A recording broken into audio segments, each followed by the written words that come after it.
وأن هذا صراطي مستقيما فاتبعوه ولا تتبعوا السبل فتفرق بكم عن سبيله ذلكم وصاكم به لعلكم تتقون.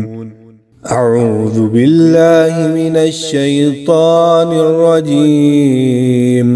بسم الله الرحمن الرحيم.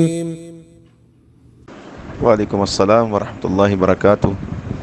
بہن کا سوال ہے کہ کالج یا کسی بھی جگہ جانے کے لیے ایسی گاڑی میں بیٹھنا کہ جہاں پر صرف ڈرائیور اور اکیلی خاتون ہو، کیا یہ جائز ہے؟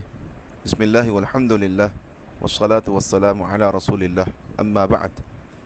صحیح بخاری صحیح مسلم میں حدیث رسول اللہ صلی اللہ علیہ وسلم نے فرمایا کہ کوئی مرد کسی عورت سے خلوت اختیار نہ کرے جب تک کہ اس کا کوئی محرم موجود نہ ہو۔ نبی علیہ الصلوۃ والسلام نے فرمایا کہ کوئی عورت اپنے محرم کے بغیر سفر نہ کرے۔ اسی طرح رسول اللہ صلی اللہ علیہ وسلم کے پاس ایک انصاری صحابی آئے اور انہوں نے کہا کہ میں نے اپنا نام جہاد کی مہم میں لکھوا لیا ہے اور میری بیوی حج پر لوگوں کے ساتھ جا چکی ہے، تو میں کیا کروں؟ آپ علیہ السلام نے ان سے کہا کہ تم اپنی بیوی کی طرف جاؤ اور اس کے ساتھ حج کرو۔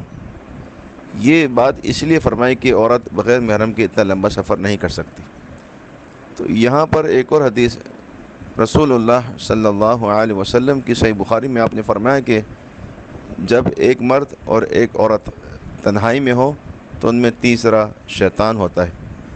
تو ان تمام احادیث سے یہ بات معلوم چلی کہ ایک عورت ایسی گاڑی میں نہیں بیٹھ سکتی کہ جہاں پر مرد ڈرائیور ہو اور ان دونوں کے علاوہ کوئی اور موجود نہ ہو۔ ہاں، اگر وہ خواتین کی جماعت کے ساتھ جاری ہو اور ایسے سفر میں کہ جس پر سفر کا اطلاق نہیں ہوتا، کہ وہ سفر نہیں کہلاتا، جیسے اپنے گھر سے نکل کے وہ تھوڑی سی دور گئی ہیں یا اپنے کسی رشتہ دار کے گئی ہیں اپنے علاقے کے اندر یا اپنے شہر کے اندر کسی علاقے میں، تو ایسا سفر وہ خواتین کی جماعت کے ساتھ بھی کر سکتی ہیں اور اپنے محرم کے ساتھ کرنا ضروری ہے۔ اسکول جانے والی بچیاں وہ قطعاً اکیلے نہ جائیں ڈرائیور کے ساتھ، کیونکہ اس میں بہت سارے خدشات ہیں اور فتنے کا ڈر ہے۔ والدین کو چاہیے کہ وہ اپنی بچیوں کے لیے ایسی وین لگائیں یا ایسے رکشے والا لگائیں کہ جس میں دیگر بچیاں بھی موجود ہوں، تاکہ وہ آپس میں اپنے آپ کو محفوظ سمجھیں اور کسی فتنے میں نہ پڑیں، اور وہ جو ڈرائیور ہے وہ بھی فتنے سے باز رہے۔ تو اس کے اندر یہی احتیاط ضروری ہے کہ والدین کے لیے احتیاط یہ ہے کہ وہ اپنی بچیوں کے لیے ایسی گاڑی کا انتخاب کریں کہ جس کے اندر اور بچیاں موجود ہوں، اور بچیوں کو یہ چاہیے کہ وہ قطعاً اکیلے کسی ڈرائیور کے ساتھ سفر نہ کریں، اس لیے کہ یہ خلوت ہے اور اس میں فتنے کا خدشہ ہے، اس لیے کہ تیسرا یہاں شیطان ہے اور شیطان کچھ بھی کروا سکتا ہے۔